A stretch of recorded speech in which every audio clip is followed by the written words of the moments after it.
ሰዎች የሚገርም ድራማ ነው ያገኘሁት። ሀና ሰራተኛዋ እንዳያችሁት ነው። እኔ በጣም ተመችቶኛል። ከምር የምር በጣም ነው የተመቸኝ። አሪፍ ድራማ ነው። ካሉት ድራማዎች የተሻለው ድራማ ነው። እንድታዩት ሪኮማንድ አደርጋችኋለሁ። ያው እንግዲህ ክንፈ ሚስቱንና ልጁን ጠራርጎ ሊያስወጣቸው ነበር። ያው ባህሪያቸውን ስለሚያውቅ በጣም ስለተናደደባቸው ጠራርጓቸው ሊያስወጣቸው ነበር። ነገር ግን ዳጊ እና ሰራተኛቸው ለምነውት እንደምንም ሀሳቡን አስቀይረውታል።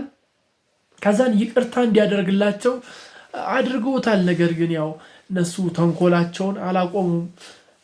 በር ላይ ቆመው ሲጠባበቁ ራሱ እቺ ልጅ ዋጋዋን ነው የምንሰጣት፣ አንዴ ብቻ እንትን ይበለን ይቅር ይበለን፣ ከዛም በኋላ ልክ እናስገባታለን ሲሉ ነበር። እና ያው ክንፈም በዳጊና በሀና በሰራተኛቸው ግፊት ይቅርታ አድርጎላቸዋል።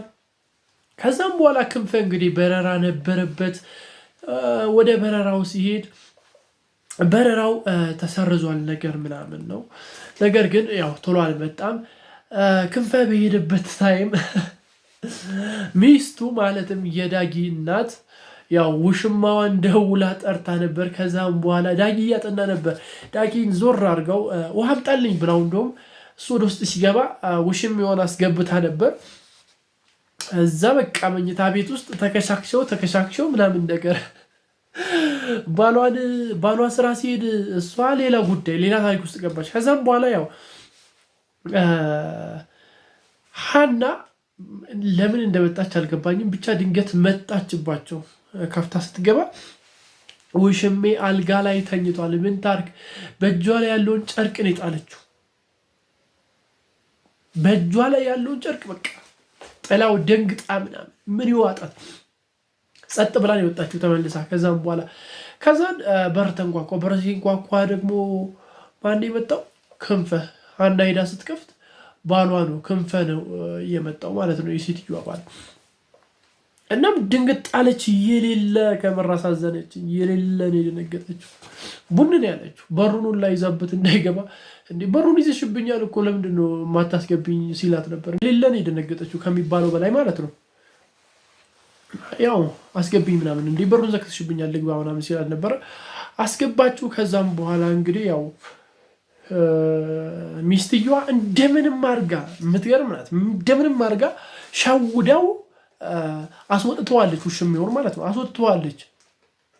እና አላወቀም። ነገር ግን ያው ትንሽ ኮቴ ምናምን ሰምቷል። ምንድነው ይሁን ኮቴ ሲላት ነበር።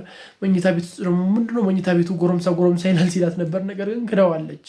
ስፖርት እየሰራው ነው ምናምን ነገር ስትለው ነበር። እና እንደዛ ብላ ክደዋለች። ብቻ በጣም ከባድ የሆነች ሴትዮ ናት። ሀናን ደግሞ ልትነግራት ነበረ።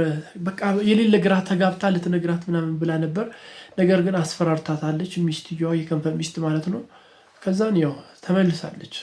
ደርሳ ነበር ክንፈ ጋር ደርሳ እያወራቸው ነበር። አስፈራራቻት ተደብቃና ተመልሳለች። ብቻ ሀናን በርበሬ ሲያጥኗት ነበር። በቃ የሌለ ሲያሰቃዩት ነበር። በቃ ላይፏን ያከበሩባት ከሚባለው በላይ ህይወቷን ያከበሩባት። እኔ በጣም ተመችቶኛል ይሄ ድራማ። እስቲ በቀጣይ ግምታችሁን አስቀምጡልኝ። ምን ሊፈጠር ይችላል? ሀና ለክንፈ ሁሉን ልትነግረው ትችላለች ወይስ አትነግረውም? ያው የክንፈ ሚስት ደግሞ ልታባራት ታስባለች። ታባራታለች ወይስ አታባራትም? ዳጊ ደግሞ ይወዳታል። ስለዚህ ዳጊ ምን ይላል በዚህ ጉዳይ? ሀሳብ አስተያየቶቻችሁን አስቀምጡልኝ። ለዚህ ቻናል አዲስ ከሆናችሁ ሰብስክራይብ በማድረግ የደወል ምልክቱን መጫን እንዳይዘነጋ። ባይ